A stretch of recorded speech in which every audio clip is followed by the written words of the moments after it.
This episode really reminded me of when my dog first chose me. It wasn't nearly that intense, of course, but it was so cute.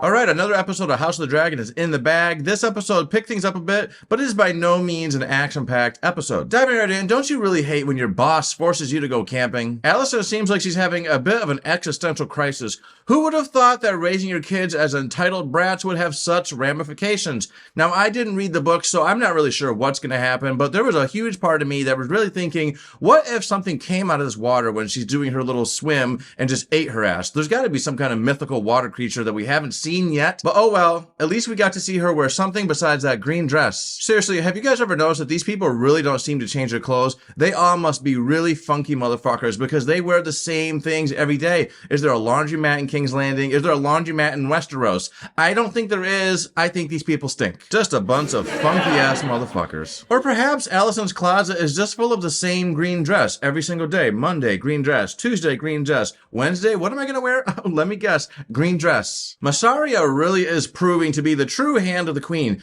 Corlys is doing some stuff, but Massaria really seems to be the one laying out the plans. And what a plan it is. Supply and demand 101. You create the demand by withholding resources that people really need. Food is one of the most important resources in the world. We all need food and water. If we don't have that, we're going to die. So this is a brilliant way to really force people to look at Rhaenyra as the savior. I loved this little kid putting Daemon in his place. Is this the new Lady Mormont? Because this kid knows how to go toe-to-toe with this asshole, and he didn't seem too scared. In fact, he made Daemon chop off the head of his homeboy just to put him in his place. Damn.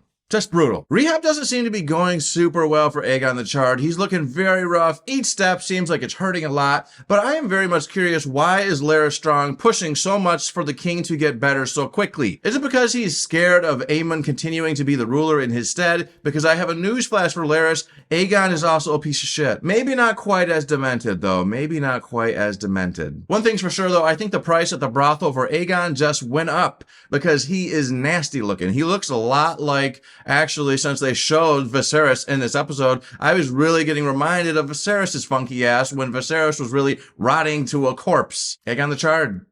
Aegon the not getting laid. At the end of last week's episode, Rhaenyra sets off to find out just who the hell stole her dragon. Well, it's not really her exact dragon. That is a Targaryen dragon, and she wants to find out, where did this dragon go? What are you doing on the back of it? And she runs into this guy named Adam, who seems to be a low-born nobody, and it changes everything because now it becomes clear that you don't have to be some royalty, high-born person to have enough blood or be worthy of being picked by a dragon. Her son Jace really seems threatened by this plan. He was really looking down on these low-born people and acting like, oh no, the shoe salesman at Payless should not be able to ride a dragon. You have to be a noble person. Imagine if they find out that the burger flipper at Burger King can ride a dragon. It's gonna make me look less important. Not a good look, Jace. Not a good look. You look like a classist. Poor people have the exact same rights to ride dragons as you, and I stand by that. Now, I'm not sure exactly how companies usually go about the hiring process. I've never actually been on the side of the hiring process. I'm the one doing the application. But I have to say, this was a very unique way to get applicants to come in, and a very unique application process. You're either going to get the job or you're going to get burnt to a crisp. Now, you really could make the argument that living in the middle class really does make it feel that desperate. When you don't get the job, it does feel devastating. But that being said, you don't have to worry about getting burnt to death by a dragon. These people all had extremely high aspirations. They were super desperate. They were poor. They were hungry. And they just needed something to make them feel like they were worth it. They were trying to get out and achieve something with their lives. And yes, they knew it was a risk. I have a feeling most of them didn't think that they were going to get burnt, but they knew that there was a chance. And man, this scene was so intense. It sounded amazing, by the way, in my sound system. Every time there is a scene with the dragons, just the different effects, the sounds that these dragons make, the way it comes from one speaker to the other, it really travels along. It's really immersive. This scene was super awesome. I had the Philips Hue lights syncing. When the dragon flames started coming out, my lights started lighting up. As I said in the beginning of this video, it really reminded me of when my dog chose me. And thank God that she chose me, because I didn't want to get my face eaten off. By the end of this episode, it seems like Eamon might be aware that there are in fact new dragons on the chessboard as he tries to pursue that one dragon that flew over King's Landing. But why did he fly over King's Landing? I think he just didn't know how to control that dragon, and he just was going where the dragon decided to take him. But either way, Eamon jumped on the back of Vhagar, pursued, and then quickly had to turn around when he realized, oh, this dragon is going straight to Dragonstone. And maybe he saw that there were other dragons. I can't be sure, but either way, Aemond is going to be in trouble. Vhagar is no longer going to be the ruler of the skies. That's what I'm predicting. Will Vhagar die in this next episode? I doubt it. Vhagar's death is probably going to be saved for next season. It's going to be an awesome next episode. I think that we are finally going to get a more action-packed pace because this season overall has been a bit slow. It's been a bit tame, but I did very much enjoy this episode. I am extremely excited to see the next finale. Let's hope it doesn't really take 2 years to get season 3, because my God, I don't know what's going to happen in 2 years. We could have another pandemic. A giant asteroid could hit our planet. We just don't know. I hope it doesn't take 2 years, but either way, let's buckle up because after next week, I think we're going to have a long way to find out the resolution of what happens. At least if, we didn't read the books.